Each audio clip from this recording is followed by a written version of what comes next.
Coming up on Network Africa. U.S. is frustrated over South Africa's silence on key demands.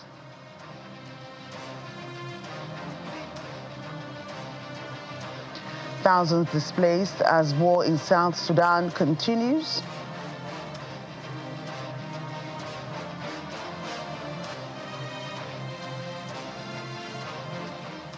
And residents cautiously welcome dismissal of cabinet in Madagascar.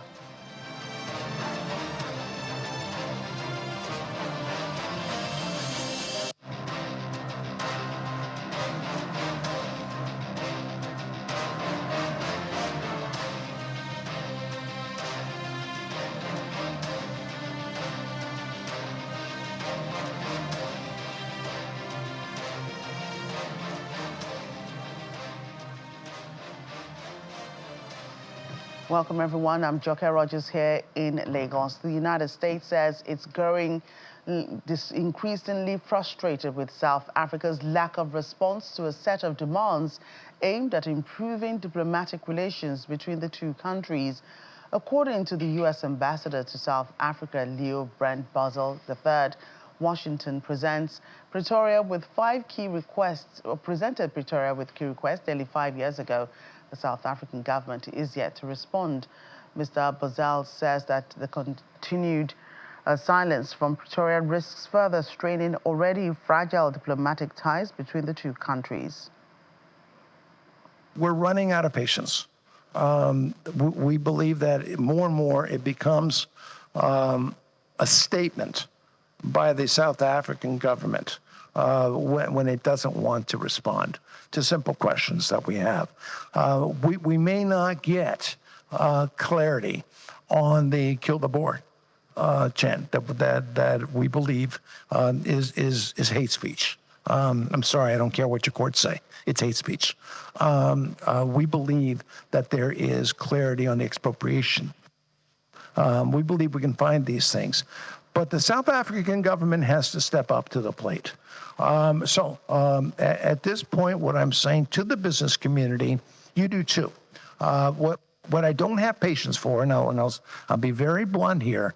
I'm known for being blunt. This is why the president asked me to do this. But I don't want to hear businesses say one thing publicly and another thing privately. Well, for more on this, let's bring in political analyst Kenneth Gwandi, who joins us from South Africa to speak to this. Thank you for joining us on the program today.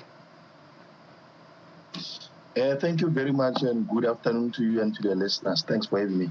Right. So what do you make of the U.S. ambassador's statement that Washington is losing patience with the South African government over its silence on demands for a smoother relationship? I think this was greatly expected because who can forget the meeting that the president had together with the team at the Oval House, which was defined or labeled by many as a surprise that stormed the Oval House, where a lot of accusations were made against the South Africa's government. That there are a lot of things that the American government was and is still not happy with. The first one is the one that you just played out now, where they are accusing the South African government of neglecting the white African population, and then there are some politicians or political activists who are very influential, and they are encouraging kill the Boer, or calling for white Afrikaner to be killed. As we know that there are a lot of there's a lot of crime in South Africa in general, which affects the general population. And in this regard, white population have been complaining about the murder that they think is targeting their community. And the 5 demands that the Americans are talking about, which they are saying that the South African government have not addressed them. It is indeed true, and I don't think that the South African government is going to. I don't think the South African government is going to do anything about those demands because they define the ANC, the party that is the majority party in South Africa. So giving in would mean that the voter or the electorate would not be happy with the ANC in the upcoming elections in 2029. As you know, that the ANC have lost the parliamentary majority in the last elections in 2024. So I think they're going to hold on in the BRICS. They are going to hold on with their allegiance to countries such as Iran, Brazil, India, and others, which many of them are not in good friendship with the US. And I don't see them withdrawing the case with the ICJ. So I don't think that any of those demands that the ambassador is reiterating are going to be implemented by South Africa's government. And how likely is it that Pretoria will actually respond to those 5 demands by the United States? And what could happen if it doesn't? A lot will happen. We must remember that the US is South Africa's second biggest trading partner. So a lot is at stake. We know that the AGOA have just been renewed, and South Africa is going to continue to be the beneficiary of this. And a lot is at stake because when you look at the businesses in South Africa, 600 businesses that are owned by America are in South Africa, creating business and employment opportunities here. So a lot is at stake and a lot has to be done. We've already seen a lot of companies have affected the livelihoods in South Africa when the tariffs were hiked. So South Africa has got to do something to mend the relations with their Western counterparts, because not doing so will affect the general life in South Africa. So a lot is at stake. They have to engage with the embassy of the US in South Africa. I think it's very worrying to the government, but the word on the street, or the most of what the people are saying, I think it's very concerning, because they are going to put a lot of pressure on the current government not to do what the America is saying, because we've often had our president Cyril Ramaphosa defining the conduct of President Donald Trump as a bully, and people have come to sympathize with South Africa's president Cyril Ramaphosa, supporting the Ramaphosa's government, even in the decisions such as taking Israel into the International Court of Justice. A lot of, or majority of the citizens are behind such decisions. So I don't see them backtrapping and listening to what the America is saying. So it is going to be a very difficult decisions to make for South Africa's government. I don't see them retracting some of the decisions that they have taken. I think they're going to stand by them, but it is the population that is going to pay the ultimate price at the end of the day. Right, Kenneth, thanks again. Thank you very much, and to your viewers at home. Elsewhere now, the Ghanaian presidential spokesperson Felix Kwake Ofosu has condemned a missile attack on Ghanaian peacekeepers in Lebanon, which left soldiers injured. Ghanaian officials have sent a complaint to the United Nations and request for an in-depth examination into the case, asking for accountability for those responsible. The presidential spokesperson says that the troops injured are getting medical treatment, and fortunately, no fatalities were recorded. The government of Ghana strongly condemns this attack. It was a completely needless attack, especially when it was unprovoked. Ghanaian troops have been part of UN peacekeeping operations for decades. They have an outstanding record of professionalism. They have excelled wherever they've been. They've won many, many awards, and they are globally acknowledged for the wealth of experience and dynamism that they bring to bear on peacekeeping operations. They've been in Lebanon for quite some time. And at that point where this attack occurred, they were not involved in any hostile activity. In fact, their primary reason for being there was to maintain peace. So certainly they are not a kinetic or offensive unit that was fomenting any sort of trouble or posing any form of threats to any country or any party in any conflict anywhere. And therefore, it was totally unjustified to launch such an attack on them. And we condemn it in the strongest possible terms. We have expressed our displeasure about this publicly. And indeed, last week, the government of Ghana, through our foreign ministry, sent a formal protest and complaint to the United Nations.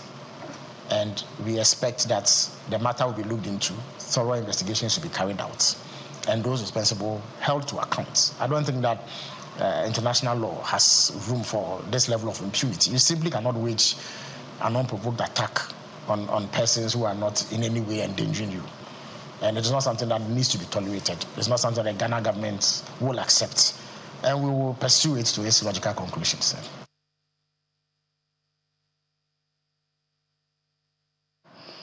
Overnight airstrikes between Tuesday and Wednesday have reportedly killed several people in Goma, a major city in Eastern Democratic Republic of Congo.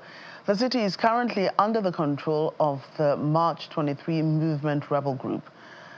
A United Nations aid worker was reportedly killed in the attack. Firefighters working at site of blast while United Nations troops and vehicles gather near the targeted residential buildings with shrapnel holes as smoke rise into the sky. Residents report hearing drones flying over the city before powerful blast struck residential areas. Eyewitnesses report hearing two massive explosions around 4 a.m. local time that shook the densely populated city. Densely populated area is an urban area, is a resident belonging to the member of United Nations, EU staff that lived here.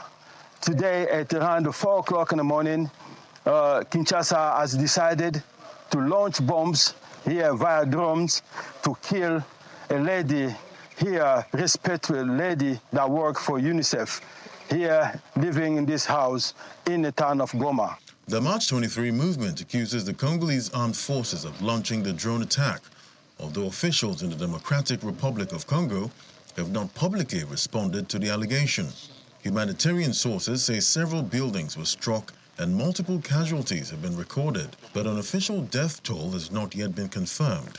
President Emmanuel Macron has condemned what he calls an unacceptable killing of a French UNICEF staffer, offering condolences and calling for accountability and protection of humanitarian workers. The Congolese government and FARDC have not commented on the allegations. Clashes have continued in eastern DRC despite a ceasefire brokered by the United States and an accompanying economic agreement. Kinshasa has repeatedly accused Rwanda of backing the M23 rebel movement, an allegation Kigali denies.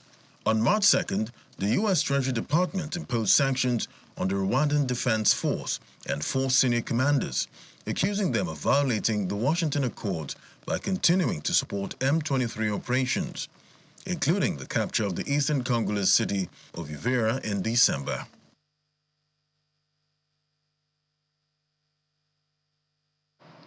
And still to come on the program. Lagos State government asks residents of the state to imbibe the eye check culture to prevent loss of vision. That's in a moment. Please stay with us.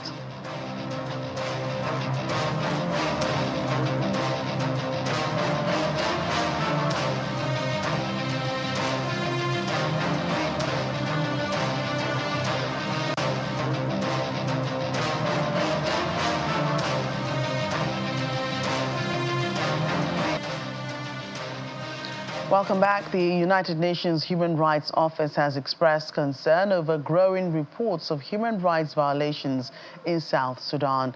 Speaking during a bi-weekly press briefing in Geneva, spokesperson Saif Magango said that the agency was deeply alarmed by accounts of abuses emerging from the country. He delivered the remarks via Zoom from Nairobi, warning that the situation continues to raise serious concerns about the protection of civilians. We are horrified by the growing accounts of serious violations in the ongoing conflict in South Sudan, including gruesome killings, the destruction and poisoning of key water sources, and fresh waves of mass displacement. Over the past 17 days, more than 160 civilians have been killed, at least 139 by fighters from the Bull Nuer ethnic group in Abiyanon locality in the Ruweng administrative area on the 1st of March.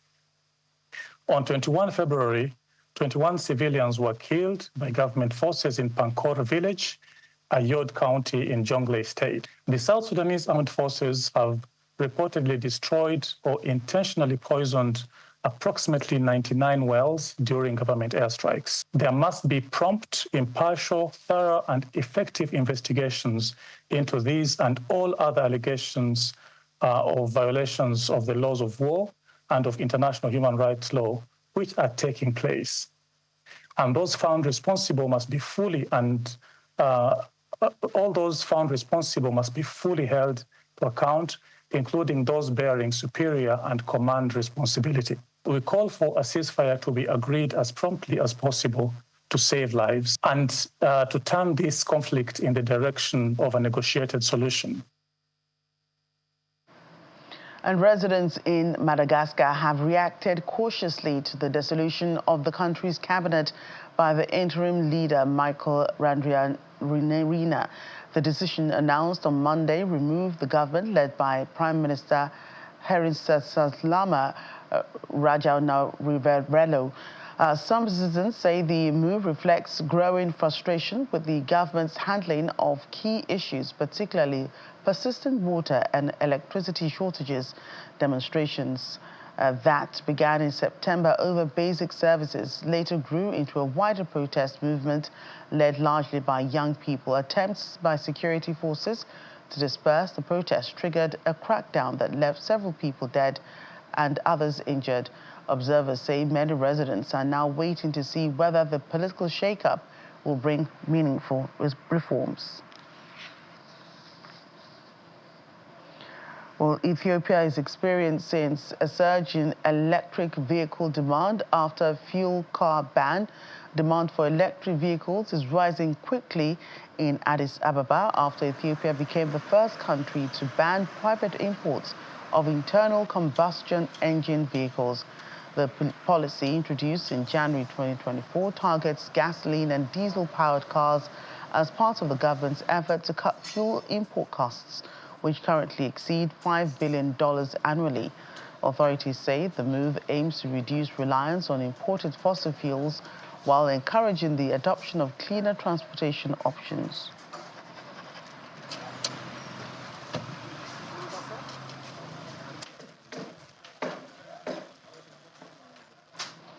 Here in Nigeria, the Lagos state government has asked residents of the state to imbibe the eye check culture and prevent loss of vision.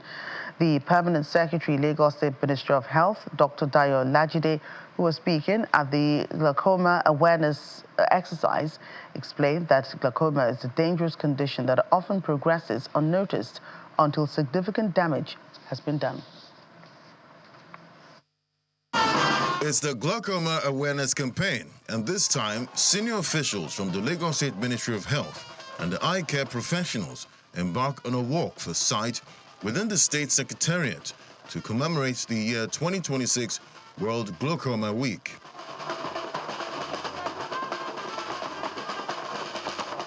They moved from the Ministry of Health to other ministries, including the Office of the Head of Service, taking the campaign further to educate civil servants on the need to take care of their eyes. Tell your colleagues in your various spheres of influence to imbibe the culture of checking the eyes. Glaucoma has been tagged the silent thief of sight. Speaking at the event, the Permanent Secretary, Lagos State Ministry of Health, Dr. Dayo Olajide, described glaucoma as a silent killer of sight, especially individuals with a family history of glaucoma or blindness. Get your eyes checked.